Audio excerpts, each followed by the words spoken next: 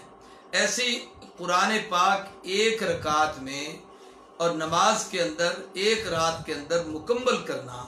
قرآن نور ہے، الصلاۃ نور والقرآن نور، یہ دونوں نور اکٹھے ہوں عثمان ابن عفان میں تو اللہ تبارک و تعالی نے اس حوالے سے بھی عثمان کو ذی النورین بنایا، یہ دونوں نور ان کے اندر اکٹھے کر دیے۔ ایسے ہی بدر اور صلح، اسی طریقے سے صلح حدیبیہ، یہ 2 مقام ایسے ہیں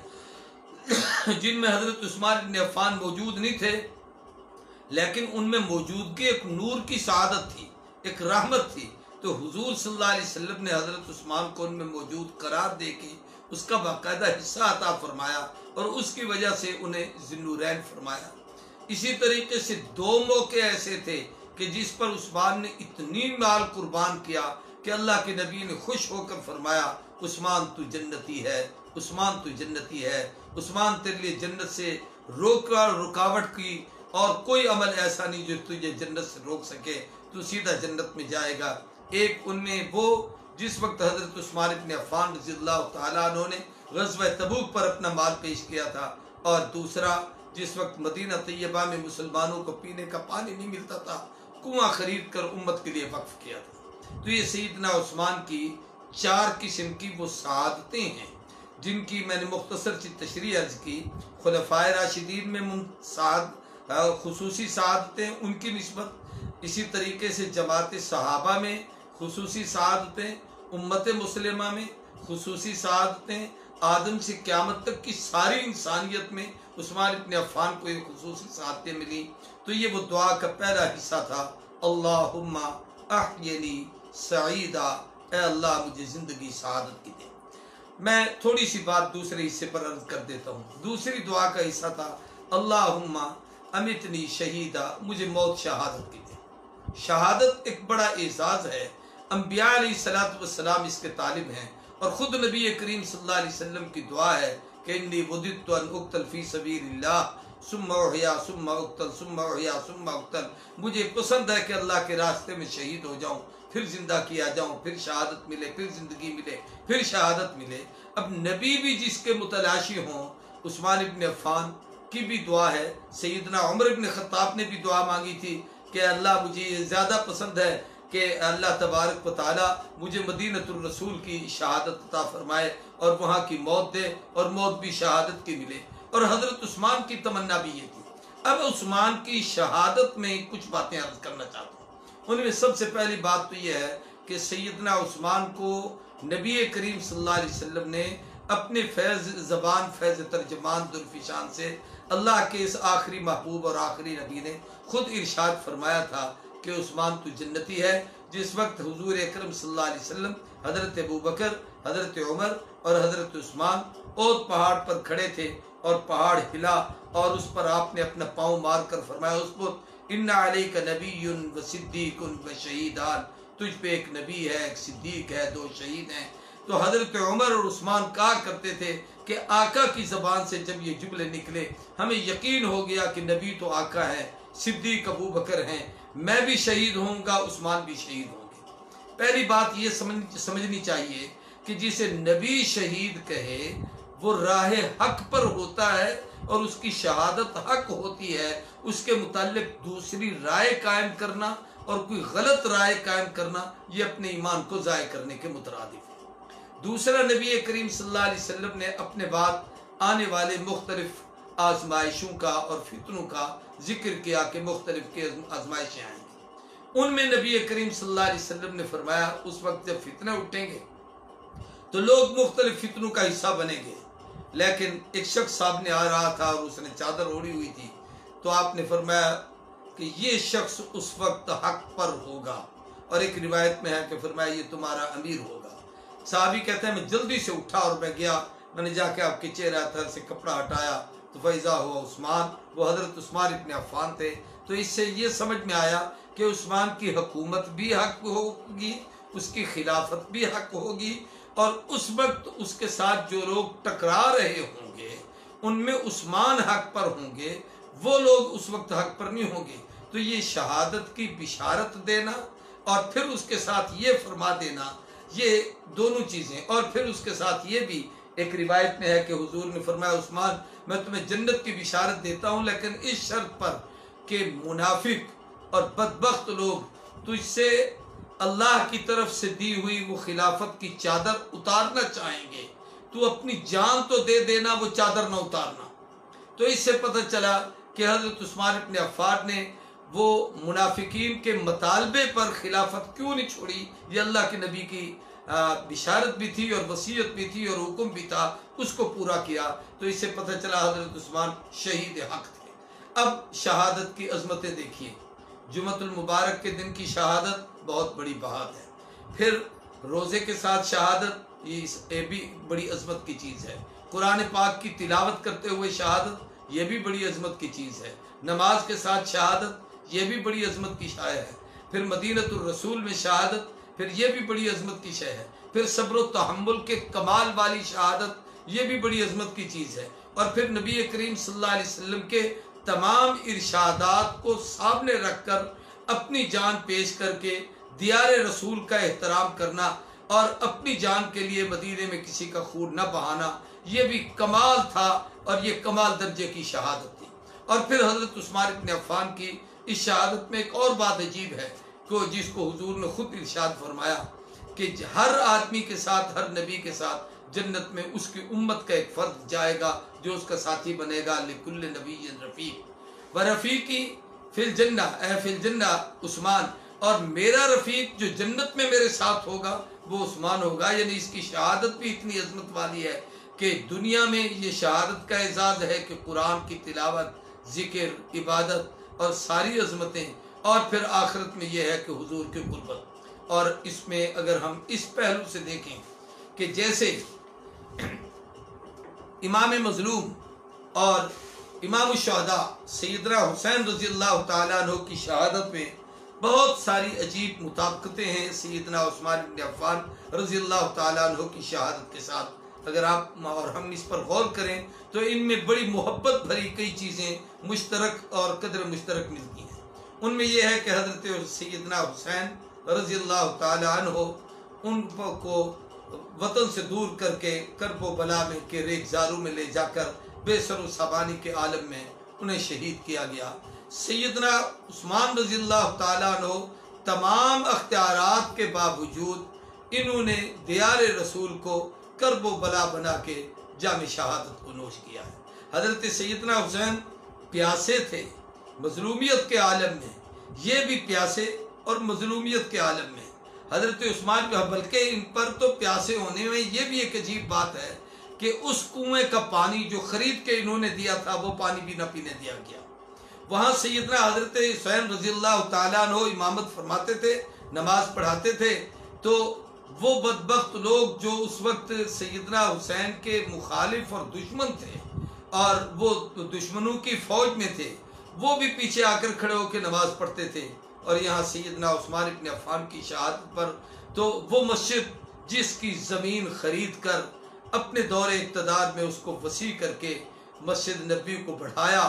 اور پھر اس کی زمین لے کر دی جس کے لیے اللہ کے نبی نے جنت کی بشارت بھی دی تھی، اس مسجد میں حضرت عثمان کو نماز نہ پڑھنے دی گئی. اسی طریقے سے حضرت حسین کی شہادت بھی اپنے اہل خانہ کے سامنے ہوئی، حضرت عثمان کی شہادت بھی ان کے اہل خانہ کے سامنے ہوئی. جیسے انہوں نے صبر کیا ایسے انہوں نے صبر کیا. وہاں بھی جمعۃ المبارک کا دن تھا، یہاں بھی جمعۃ المبارک کا دن تھا. وہاں بھی جناب حسین قرآن کی تلاوت کر رہے تھے، یہاں بھی جناب سیدنا عثمان قرآن پاک کی تلاوت کر رہے تھے. تو گویا یوں کہہ دیجئے کہ جناب سیدنا حضرت حسین رضی اللہ تعالیٰ عنہ اور جناب سیدنا حضرت عثمان رضی اللہ تعالیٰ عنہ، ان دونوں بزرگوں کی شہادتوں میں کافی مماثلتیں اور موافقتیں اور محبتوں کا یہ جوڑ ملتا ہے. شاید میں ایک اپنے ذوق میں بات کہہ رہا ہوں کہ یہی حکمت ہو سکتی ہے کہ سیدنا علی ابن ابی طالب نے حضرت عثمان ابن عفان کی حفاظت کے لیے دروازے پر جو لوگ نگرانی اور حفاظت کر رہے تھے ان میں حسنین کریمین شریفین سیدنا حضرت امام حسن اور اللہ تعالیٰ عنہما تھے. سیدنا علی ہی سکھا رہے ہوں گے کہ بیٹے آج چچے پہ وقت ہے، کل یہ سب وقت تم پر آئے گا. آج ان پر مظلومیت ہے، کل یہ مظلومیت کا دور تم نے دیکھنا ہے. آج ان کی شہادت ہے، کل یہ شہادت کے مناظر آپ پر گزریں گے. آج ان کے ساتھ یہ بیت رہی ہے، اس لیے آج اس درسگاہ سے اس شہادت کی تکمیل کے سبق کو وہاں سیکھیے. تو پھر یوں کہا جا سکتا ہے کہ خلافت راشدہ کے علی جو مزاج ان کا تھا وہ مزاج میرا ہے. جیسے زندگی انہوں نے گزاری ویسی زندگی میں گزار رہا ہوں. جیسے انہوں نے دین حق پہ جان پیش کی ہے میں بھی اپنی جان اسی طریقے سے قربان کر رہا ہوں. اللہ تبارک و تعالی ہم سب کو سیدنا عثمان ابن عفان کی سیرت سمجھنے عمل کرنے کی توفیق عطا کرے. بآخر دعوانا الحمدللہ رب العالمین.